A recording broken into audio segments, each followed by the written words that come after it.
Dharmapuri collector SP நான் சொல்வதை தான் கேட்க வேண்டும் என்று தருமபுரி கிழக்கு மாவட்ட பொறுப்பாளர் கூறியிருக்கிறார். அந்த காட்சிகளை பார்க்கலாம். ஒரே அதிகாரி கூட நான் சொல்றது கேட்கலாம், அந்த அதிகாரி இருக்க மாட்டான். இதுல யாரும் தலையிட முடியாது. நீங்க நினைக்கிற ஆளுங்கெல்லாம் சொல்லி அந்த ஆளுங்களை மாற்ற முடியாது. நான் லெட்டர் வச்சாதான் மாற்ற முடியும். அதை நீங்க உணர்ந்துக்கணும். சரிங்களா? கலெக்டர் நான் சொல்றதா கேட்கணும், எஸ்பி நான் சொல்றதா கேட்கணும், கீழே இங்கிற அத்தனை நிர்வாகம் நான் சொல்றதா கேட்கணும். கேட்கலன்னா அவங்க இருக்க மாட்டாங்க.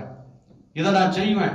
எந்த அதிகாரியும் என்ன மீறி அப்படி இப்படி கேம் ஆடுறதுக்குலாம் இடமே கிடையாது. எவனும் கேம் ஆட முடியாது. கேம் ஆடினா முடிஞ்சு அவன் கதை. சரியா? எனக்கு என்ன தலைவர் சொல்லிருக்காரு எனக்கு தெரியும். நீ சொல்றதுக்கு அங்க அதிகாரிகளா இருந்தாலும் சரி, யாராக இருந்தாலும் சரி, கேட்கலாம் உங்க லெட்டர் பேர்ல எனக்கு லெட்டர் கொடுன்னு சொல்லிக்கிறாரு. சரியா? கலெக்டர் உட்பட நான் சொல்றேன். அதுக்கு மேல நான் கீழே நான் பேச விரும்பல. நீங்க இதுக்கு முன்னே எப்படி நடந்து பிடிஓவா அந்த பிடி ஆப்ஸ்ல A to Z எதுவா இருந்தாலும் எனக்கு தெரியணும், ஒண்டிச்சலாரு தெரியணும். அப்படிதான் நடக்கும். இதுல யாரும் உள்ள புகுந்து குறுசாலாம் ஓட்ட முடியாது. நம்ம பொறுப்பு அமைச்சர்கிட்ட இதுக்கு முன்னே அவர் எப்படி பண்ணியிருந்தாரு பிடிச்சாருலாம் எனக்கு தெரியாது. நான் தெளிவா சொல்லிடுவேன் அவர்கிட்டயும்.